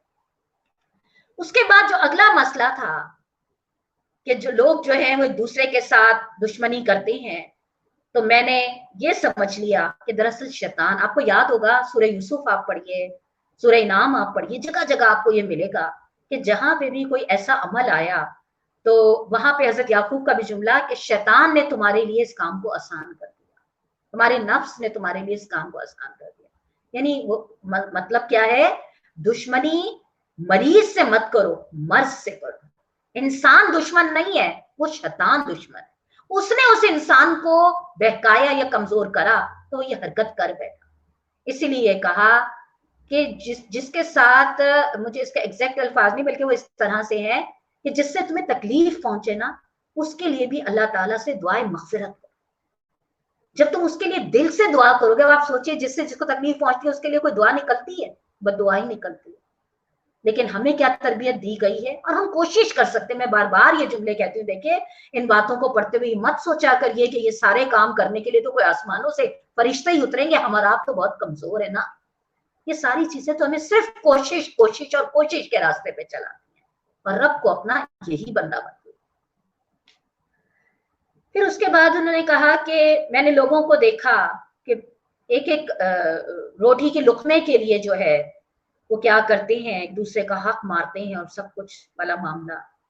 आज आप उठा के देख लीजिए, चाहे कौम हो चाहे फर्द हो, क्या कीमत इंसानों की और कौमों की लगा रखी है रोटी के एक टुकड़े के लिए। जब हमें ये यकीन हो गया कि पत्थर के नीचे दबे हुए कीड़े का रिस्क भी अल्लाह के जिम्मे है, तो फिर लोगों से किस बात से डरना, लोगों से किस बात की मरूबियत, ये सारे खौफ किस बात के। फिर अगला जो मसला था, हर कोई किसी ना किसी चीज पे भरोसा करता है, मेरे पास ये इख्तियार है, मेरे पास ये सलाहियत है, मुझे ये आता है, मैं इसकी बल पे ये कर लूंगा। नहीं, मैंने क्या करा, अल्लाह की तरफ रुजू करा। क्या पढ़ के, जो कोई अल्लाह पे भरोसा करे तो अल्लाह उसके लिए काफी है। अब हम सोचेंगे लोग, हस्बुनल्लाह व निअमल वकील, निअमल मौला व निअमल नसीर, हस्बी अल्लाह, ये सारी दुआएं तो हमें भी बहुत अच्छी आती हैं और हम बहुत अच्छे अंदाज में पढ़ते हैं। लेकिन हकीकत ये है कि अपने मामलात में अगर हम इसका जायजा लें कि हमारा भरोसा अल्लाह पर कितना है और अपनी जात पर। इसके बारे में मुजफ्फर बेग साहब ने एक बड़ा प्यारा जुमला कहा था। उन्होंने कहा, ये हम हैं जो भलाइयों से कहते हैं लौट जाओ। यानी जब कोई नेकी का मौका ऐसा आता है, अल्लाह का हुक्म ऐसा आता है, तो हम फौरन ये सोचते हैं ये तो मैं नहीं कर सकती, ये तो बहुत मुश्किल है, ये तो मैंने कभी किया ही नहीं, इसकी तो मुझे समझ ही नहीं है, मैं कैसे कर सकती हूँ। हालांकि अल्लाह ताला ने अगर हमें वो मौके दिए हैं तो इसका मतलब है अल्लाह हमसे वो करना चाहता है।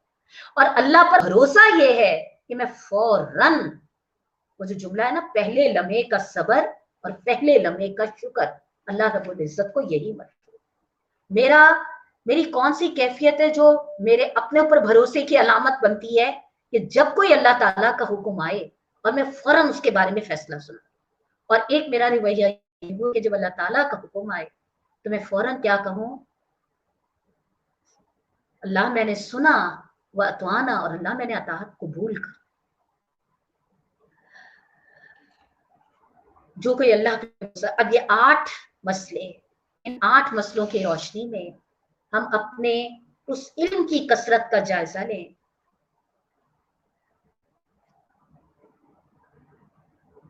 जिसको हासिल करने की अल्लाह रब्बुल इज्जत ने हमें ये मौके और ये तौफीक दी है। अल्लाह के प्यारे नबी सल्लल्लाहु अलैहि वसल्लम ने फरमाया, आखिरी तरफ आ रही हूँ, हर आलिम के पास मत बैठो, बल्कि उस आलिम के पास बैठो जो तुम्हें 5 उमूर से, 5 चीजों की तरफ बुलाए। पहली चीज क्या है, शक से यकीन की तरफ। दूसरी चीज क्या है, मैं भी इसकी वजाहत करती हूँ, पहले वो 5 चीजें रख देती हूँ। शक से यकीन की तरफ, रिया से इखलास की तरफ, तकब्बुर से तवाज़ु की तरफ, अदावत से खैरख्वाही की तरफ, और दुनिया के लालच के बजाय बेनियाजी की तरफ। क्या मतलब हुआ, आलिम तो दुनिया में बहुत पाए जाते हैं, जैसे हम कहते हैं ना, डॉक्टर तो बहुत पाए जाते हैं, लेकिन उस डॉक्टर के पास जाओ जो तुम्हारी मिजाज को समझ के इलाज कर देना, बिल्कुल इसी तरह से। और अक्सर लोग ये वाली बात कहते हैं ना, वहां पे भी दौरा कुरान हो रहा है, वहां पे भी तफसीर कुरान हो रही है, अच्छा बताइए जाऊं कि ना जाऊं, अच्छा बताइए ये। असल तो बात ये है कि हम खुद अपने अंदर से पूछें कि कौन सा इल्म ऐसा है जो मुझे नफा पहुंचा। मुझे आज भी याद है, हमारी एक साथी थी, मुझे उम्मीद है इंशाल्लाह वो बखैरियत भी होगी, और लेकिन मुझे उसकी एक कैफियत जो है, जो उसने अपनी मेरे साथ शेयर करी थी, मुझे आज भी भूलती नहीं है। वो हमारी कुरान की क्लास में आया करती थी, और जाहिर है आप जानते हैं कि कुरान पढ़ने के भी मुख्तलिफ अंदाज होते हैं। एक ये अंदाज होता है कि बड़ा सुरूर मिलता है, एक ये अंदाज होता है कि कुरान झंझोर डालता है, जैसे भी मैंने आपके सामने सूरह आराफ की आयतें रखी। एक अंदाज ये होता है कि इल्मी बातें पता चल जाती हैं। तो जाहिर है अल्लाह ताला ने हमें जो तौफीक दी है, अल्लाह ताला हमसे जो काम की तौफीक अल्लाह ताला दे रहा है, और अल्लाह ताला मरते दम तक उस पर इस्तकामत दे। तो वो जब कुरान की क्लास में आती थी तो जाहिर है अंदर से एक ज़मीर के जागने की, एक झंझोड़ने की कैफियत होती थी। तो उन्होंने कहा कि मैं डॉक्टर के पास गई और मैंने उनसे कहा कि मेरे सर में बहुत दर्द रहने लगा है, तो मैं क्या करूं। तो उन्होंने मुझसे पूछा कि आप कोई टेंशन या कुछ उसमें होती है? तो उन्होंने कहा बस घरेलू रोजमर्रा के जो मसले होते हैं वो तो कोई ऐसा खास नहीं होते। उन्होंने कहा नहीं आप सोचे कुछ और। उन्होंने कहा हाँ एक बात है, मैं कुरान की क्लास में जाती हूँ, तो वहां पे जो मैं अल्लाह ताला का और जो दीन का और जो सारी ये चीजें पढ़ती हूँ, फिर उसके बाद जब मैं अपने लाइफ स्टाइल की तरफ आती हूँ, वही दुनिया के मेयारात, वही सारी चीजें, वही जो कुछ हमारा आजकल का मामला है, तो जब मैं इन दो दुनियाओं में होती हूँ, यानी कुरान की दुनिया में होती हूँ, बिल्कुल ही दूसरा लाइफ पैटर्न दे रहा होता है। और मतलब ये नहीं होता कोई कुरान अपनी जिम्मेदारियों से जिम्मा कर रहा होता है, लेकिन उनको अदा करने के अंदाज दूसरे बता रहा होता है। यही टाइम मैनेजमेंट सिखा रहा होता है, लेकिन उसकी प्रायोरिटीज कुछ और होती है। तो उन्होंने कहा कि मैंने उनसे, डॉक्टर से यही कहा कि मैं चूंकि जो ये तजाद देखती हूँ, तो उसकी वजह से मैं सोचती हूँ ना, तो मेरे सर में बहुत दर्द रहता है। तो उन्होंने मुझसे कहा, डॉक्टर ने कहा कि आप यूं करिए कि आप थोड़े दिन ना कुरान की क्लास में जाना छोड़ दीजिए। तो उन्होंने उन खातून ने मुझसे पूछा कि अल्मास बताओ कि मैं छोड़ दूं। मैंने कहा देखो, तुम अपनी तबीयत को ज्यादा बेहतर जानती हो, लेकिन मैंने तो अल्लाह की किताब में यही पढ़ा है कि दिलों को इत्मीनान अल्लाह के जिक्र से होता है। और ये जो तुम्हारे अंदर जो एक ज़मीर की झंझोड़ पैदा होती है ना, तो यही तो दरअसल तुम्हें इंशाल्लाह इस्लाह के रास्ते पे लाएगी। लेकिन अगर उसको सुला सुला के मीठी मीठी गोलियां दे के मुतमईन कर दिया जाए, तो ये कोई इलाज तो ना हुआ ना। ये तो बिल्कुल ऐसी बात हुई कि जैसे इंसान को अजियत होती है तो उसे स्लीपिंग पिल्स दे के सुला दिया जाए, हालांकि हकीकत तो ये कि उसका इलाज किया जाए। तो मैंने कहा देखो, जो तुम्हारे अंदर होती है ना, मैं तो यही वाली बात समझती हूँ कि अल्लाह के जिक्र से कभी इंसान बेचैन नहीं होता, बल्कि अल्लाह पाक ने खुद कहा कि दिलों के, अल्लाह के जिक्र से तो दिलों को इत्मीनान होता है। खैर उसके बाद तुमने आना छोड़ दिया क्लास में ना। फिर काफी अरसे बाद वो मुझे एक जगह मिली, तो मैंने उनसे पूछा, मैंने कहा कहूँ क्या हाल है? मुस्कुरा के कहने लगी माशाल्लाह बिल्कुल ठीक हो। मैंने कहा अच्छा चलो, अल्लाह मियां मुकम्मल तंदुरुस्ती दे। मैंने कहा आजकल क्या मसरूफियत है, कहाँ होती हो? कहने लगी अल्हम्दुलिल्लाह मैं एक जगह जाती हूँ माशाल्लाह, वहाँ बहुत क़र्रत से, बहुत माशाल्लाह तरतीब से फला अहले इल्म की मजलिस है, और माशाल्लाह माशाल्लाह बहुत आराम से हम वहाँ बैठ के कुरान सुनते हैं, यकीन मानो अल्मास बड़ा मजा। और मैंने कहा मुझे तुम्हारे अंदर की बेचैनी थी? कहने लगी नहीं, सब अल्हम्दुलिल्लाह चीज। अब आप खुद समझ लीजिए कि वो चीज, ये जो जुमला है ना कि हर आलिम के पास मत बैठो, जो तुम्हें उसके पास बैठो जो तुम्हें इन चीजों की तरफ बुलाए। यानी जो डॉक्टर तुम्हारा इलाज करके तुम्हारी गफलत की बीमारी को दूर करे, उसमें चुभन तो होगी, लेकिन इसी में शिफा है। लेकिन आप देखिए इस वक्त हमारा बहसियत मजमूई, मुझे खुद भी अक्सर ये मशवरे मिलते हैं कि अल्लाह ताला ने आपको जो भी समझ दी है, अगर आप अल्फाज के चुनाव में थोड़ा सा नरमी इख्तियार कर लें। अभी भी जो मैंने आपके सामने सूरह आराफ की आयत रखी है ना, आप यकीन मानिए, और एक और कुरान के, ये एक मकाम नहीं, कुरान में बहुत सारे ऐसे मकाम, आप यकीन माने जब मैं कुरान ही के इन मकाम को लोगों के सामने रखती हूँ, तो फिर ये जवाब नहीं आता कि आप अल्फाज को जरा नरम रखें। अल्फाज की तो शिद्दत अल्लाह पाक के अल्फाज में नजर आ रही है। फर्क सिर्फ ये है कि हम आपको वो अल्फाज महसूस करा रहे हैं, और यही अल्फाज आप दूसरी जगहों पे आराम से पढ़ के भी चले जाते हैं, ना अंदर कोई बेचैनी होती है ना कुछ होती है, हम समझते हैं सब सेट चल रहा है। तो हम ये खुद सोच लें कि ये जो हमने सब सेट होने के नाम पे अपने आप को मुतमईन कर रखा है, फला जगह जाएंगे इसलिए कि वहां पे अंदर कोई बेचैनी नहीं पैदा होगी, दीन के वक्त दीन में आएंगे, दुनिया के वक्त में दुनिया की भी हमारी कोई चीज डिस्टर्ब नहीं होने की। नफे वाला इल्म तो वो होता है जो हमारी दुनिया की तरजीहात को भी उस इल्म के मुताबिक बदल दे, जिसके भी मैंने इतनी सारी तफसीलात आपके सामने रखी है ना। जिस इल्म रखने वाले की तरफ कहा कि बैठो, वो तुम्हें कंफ्यूज पर्सनैलिटी ना बनाए, कि हाँ ये भी सही है, हाँ वो भी सही है, हाँ ये भी सही है, हाँ ये भी सही है। नहीं, तुम्हें यकीन की तरफ लेके जाए कि हाँ अगर ये तुम्हें दीन का मिजाज समझाया गया है तो फिर तुम्हें इसी को मजबूती के साथ पकड़ लेना चाहिए। फिर क्या, रिया से इखलास की तरफ। बहुत ज्यादा नमूद और नुमाइश, बहुत ज्यादा रियाकारी, हाँ ये भी लोगों को पता चल जाए, ये भी पता चल जाए। आपको याद होगा मैंने इस बारे में आपके सामने पहले गुज़िश्ता प्रोग्रामों में ये बात रखी थी कि जो फराइज नेकियां हैं उनको तो बेशक इलानिया करें ताकि माशरे में रग़बत हो, लेकिन उसके अलावा भी अल्लाह ताला ने नवाफिल की बहुत बड़ी तादाद रखी, उसको खुफिया करें। लेकिन ऐसे मिजाज बन जाते हैं कि बातों बातों में मुंह से निकल जाता है कि माशाल्लाह माशाल्लाह, रमजान में तो माशाल्लाह ताला कबूल कर ले, माशाल्लाह 7 वक्त की नमाजें तो अल्लाह ताला अदा करवा ही देता है। आपसे किसने पूछा है कि आप 7 वक्त की नमाज पढ़ रहे हैं कि 5 वक्त? 5 वक्त की नमाज अल्लाह ताला तौफीक दे रहा है, ये 2 वक्त की नमाज तो खुफिया रखी है, इसलिए कि ये जो अपने मिजाजों का तज्जिया करना है ना, रिया से इखलास की तरफ, फिर तकब्बुर से तवाज़ु की तरफ। तकब्बुर क्या है? बस मेरी बात सही है, बस मेरी सोच सही है, बस मैंने जो कह दिया, बस वो चीज नहीं है। बल्कि तवाज़ु क्या है? जितनी मैं सही हो सकती हूँ इतना सामने वाला भी दुरुस्त हो सकता है, और जितना सामने वाला गलत हो सकता है इतनी मैं भी गलत हो सकती हूँ। हकीकत में यह असूल अगर हम अपनी जिंदगियों के लिए अपना लें तो आप यकीन माने, और जब हम अल्लाह से दुआ करते हैं ना, अल्लाह हमारी बुराइयां हमसे दूर करते हैं। ये भी तो जरूरी तो नहीं है कि हर वक्त सामने वाला ही गलत है, मैं भी तो गलत हूँ। हाँ, मामला सिर्फ क्या है कि मामला इफ़हाम और तफहीम से तय नहीं हो रहा, या शैतान ने बीच में ऐसी दरारें डाल दी हैं कि चीजें एक टेबल पे सेट नहीं हो पा रही। फिर चौथी चीज क्या है? अदावत से खैरख्वाही की तरफ, यानी ऐसे इंसान के पास बैठो जो तुम्हारे अंदर तासुब ना पैदा करे, जो तुम्हारे अंदर अपने इल्म का गुरूर ना पैदा करे। क्या करे? बल्कि हर इंसान के लिए खैरख्वाही, जो तुम्हारी सुन ले, जो तुम्हारी मान ले वो भी बेहतरीन है, और जो ना माने भी गज़ब नहीं होना, बल्कि उसके लिए भी खैरख्वाही। जो हम अल्लाह के प्यारे नबी के अल्फाज में पढ़ते हैं ना कि अल्लाह ना समझ कौम है, मुझे उम्मीद है कि इंशाल्लाह जरूर आ जाएगी इस तरफ। और आखिरी क्या है? दुनिया के लालच के बजाय बेनियाजी की तरफ, अल्लाह के दीन का इल्म भी हासिल होता रहे। अभी जो आपके सामने सूरह आफ की आयतें देखी थी, पढ़ी गई थी, मोहम्मद सल्लल्लाहु इनके सामने उस शख्स का हाल बयान करो जिसको हमने अपनी आयतों का इल्म अता करा और वो उनकी पाबंदी से निकल भागा। वहां पे क्या बात समझाई गई थी?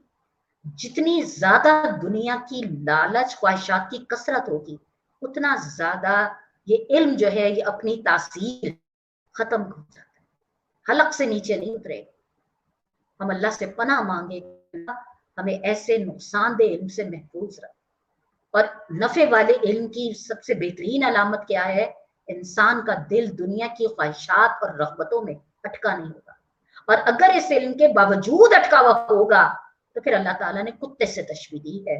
बात आपके सामने पढ़ी गई थी, आप उसको तन्हाई में बैठ के दोबारा पढ़ लीजिएगा। आखिरी जुमले इमाम गजाली के खत्म करती हूँ, जो मुझे अपने लिए बहुत ही बेहतरीन लगते हैं और यकीनन आपके लिए भी इंशाल्लाह बहुत बेहतरीन होंगे। इमाम गजाली फरमाते हैं, सब इंसान मुर्दा हैं, जिंदा वो हैं जो इल्म वाले हैं। सब इल्म वाले सोए हुए हैं, बेदार वो हैं जो हैं। तमाम अमल वाले घाटे में हैं, फायदे में वो हैं जो इखलास वाले हैं। सब इखलास वाले खतरे में हैं, सिर्फ वो कामयाब हैं जो तकब्बुर से पाक। अल्लाह ताला हमें ऐसे अहले इल्म में शुमार कर दे जो तकब्बुर से भी पाक हो, जिनका इखलास भी सलामत हो, जिनका अमल भी उनको घाटे में ना डाले, और जिनका इल्म उन्हें जिंदा इंसानों में शामिल कर दे। वमा अलैना इल्लल बलाग। यकीनन इसको दोबारा बैठ के सोचिएगा और फिर महसूस करिएगा कि अल्लाहुम्मा इन्नी अस्अलुका इल्मन नाफियन हमसे किस शख्सियत का तकाजा कर रहा है। तब इस दुआ की तासीर बहुत अच्छी समझ में आएगी। मेरी बात ख़त्म हो गई। एक दो बातें आप लोगों से शेयर करनी थी। इस दुआ के साथ अपनी बात समेटते हैं कि अल्लाह ताला हमें बेहतरीन तरीके पे इस इल्म पे अमल करने वाला बना दे। आमीन। एक बात मुझे आप लोगों से ये कहनी थी मुअज़्ज़ज़ सामीन कि कल हमारा आखिरी प्रोग्राम होगा इंशाल्लाह, ज़िंदगी रही तो, दुआ जन्नत की कुंजी। इंशाल्लाह कल इस पे हम कोशिश करेंगे याद दहानी हासिल करने के लिए। दूसरी बात ये थी कि हमारे कुछ सामीन तो ऐसे हैं बेशक कि जो हमारे व्हाट्सएप ग्रुप्स में शामिल हैं और उनको प्रोग्रामों की आगाही मिलती रहती है, लेकिन मैं चाह रही थी कि जो हमारे बेशतर सामीन हैं वो फेसबुक पे या यूट्यूब पे वो हमारे ग्रुप्स में शामिल नहीं है। तो अगर आप लोग जो सब्सक्राइब करते हैं जो यूट्यूब पे आता है, तो अगर आप उसको सब्सक्राइब कर देंगे तो उसका फ़ायदा ये होगा कि अब हमारे आइंदा जो प्रोग्राम यानी कल के प्रोग्राम के बाद भी हम इंशाल्लाह कोशिश करेंगे कि आखिरी अशरे में एक प्रोग्राम, और फिर उसके बाद भी, क्योंकि मैंने आप लोगों से पहले भी कहा था कि अल्लाह ना करे कि हम उन लोगों में शामिल होते हों जो रमज़ान के साथ ही कुरान की नसीहत को समेट के रख देते हों। तो इंशाल्लाह हमने तो ये सिलसिला अपनी ज़िंदगी के आखिरी सांस तक लेके चलने का अहद करा है और अल्लाह से मदद मांगी है। तो अगर आप लोग इसमें शामिल होना चाहते हैं, तो अगर आप लोग सब्सक्राइब कर लेंगे इसको, तो हमारा जब भी वो प्रोग्राम हुआ करेगा तो आपके पास उसका नोटिफिकेशन आ जाएगा। तो इसलिए कोशिश कर लीजिएगा। इसमें कोई खतरे या कोई खदशात ऐसे नहीं होते, क्योंकि अमूमन कुछ लोग कहते हैं कि कुछ हमारा डेटा जाता है, कुछ जाता है, ऐसा कुछ नहीं है। वैसे ही जब हम इन चैनल्स को यूज कर रहे होते हैं तो जाहिर है थोड़ा बहुत तो हमारी, और अव्वल तो वही वाली बात है कि हमारे डेटा में कौन सी ऐसी चीज है जिसको हम ये सोचें, या हमारी ऐसी कौन सी पर्सनल मालूमात है कि जो हम सोचें कि वो लीक आउट हो जाएंगी तो हमें कोई नुकसान पहुंचेगा। बहरहाल ये बात आपसे रखनी थी। मैं इंशाल्लाह उम्मीद करूंगी कि आप लोग इस पे तवज्जो दे लेंगे। चलें दुआ कर लेते हैं। कोई सवाल अगर आप लोग करना चाहें तो कर लीजिएगा। आऊज़ु बिल्लाहि मिनश शैतानिर रजीम, बिस्मिल्लाहिर रहमानिर रहीम। अल्लाहुम्मा सल्लि अला मुहम्मद व बारिक व सल्लिम अलैहि। रब्बिग़फिर वरहम व अंता खैरुर राहिमीन। रब्बिग़फिर वरहम व अंता खैरुर राहिमीन। ए रब्बे रहीम, हमें नफ़े वाला इल्म अता कर दे। ए रब्बे रहीम, हमें उस कुरान की तरह अल्लाह हमें उस कैफियत में ना शामिल करिएगा जो आपने कुरान की आयत में बयान फरमाई। अल्लाह हम आपकी पनाह चाहते हैं। अल्लाह हमें बेइल्मामिल की कैफियत से बचा लीजिए। पाक परवरदिगार, हमें सच्चा नफा वाला इल्म अता फरमा दीजिए। अल्लाह हमने नफे वाले इल्म के हवाले जो रहनुमाई हासिल करी, अल्लाह पाक कहने वालों को भी और सुनने वालों को भी अल्लाह ताला इस पे बेहतरीन तरीके से अमल करने वाला बना दीजिए। ए रब्बुल इज़्ज़त, आपकी मदद के बगैर कुछ भी तो मुमकिन नहीं है। ए परवरदिगार, अपनी रहमत से अपनी मदद हमारे शामिल हाल कर दीजिए। ए रब्बुल इज़्ज़त, हमें नफ़े वाला इल्म अता फरमा दीजिए। हमें चीज़ों की वो हकीकत समझा दीजिए जैसी उनकी असल हकीकत है। ए रब्बुल इज़्ज़त, हम सबको माफ़ कर दीजिए। ए पाक परवरदिगार, अपनी शान के मुताबिक अता कर दीजिए। बख्श दीजिए हमारे तमाम जिंदों को और हमारे मुर्दों को। ए रब्बुल इज़्ज़त, अपने नबी की उम्मत पे रहम फरमा दीजिए। सच्ची तौबा की तौफीक दे दीजिए। हमारे तमाम मरहुमीन की बेहतरीन मग़फ़िरत फरमा दीजिए। अपने दीन के क़याम की जद्दोजहद में हमसे मज़दूरी के काम ले लीजिए। मज़लूमों की आहों को अल्लाह, मज़लूमों की आहों को उनके हक में अल्लाह ताला कबूल कर लीजिए। उनकी मुश्किलों को आसान कर दीजिए। ऐ अल्लाह, हमें ज़मीन वालों पे रहम करने वाला बना दे कि आसमान वाले की रहमत हमें नसीब हो जाए। रब्बना तक़ब्बल मिन्ना इन्नका अंतस समीउल अलीम व तुब अलैना इन्नका अंतत तव्वाबुर रहीम। सल्लल्लाहु तआला अला खैरि खल्क़िही मुहम्मदिन आलिही व सहाबिही व ज़ुर्रिय्यातिही व अहले बैतिही अजमईन बिरहमतिका या अरहमर राहिमीन। आमीन।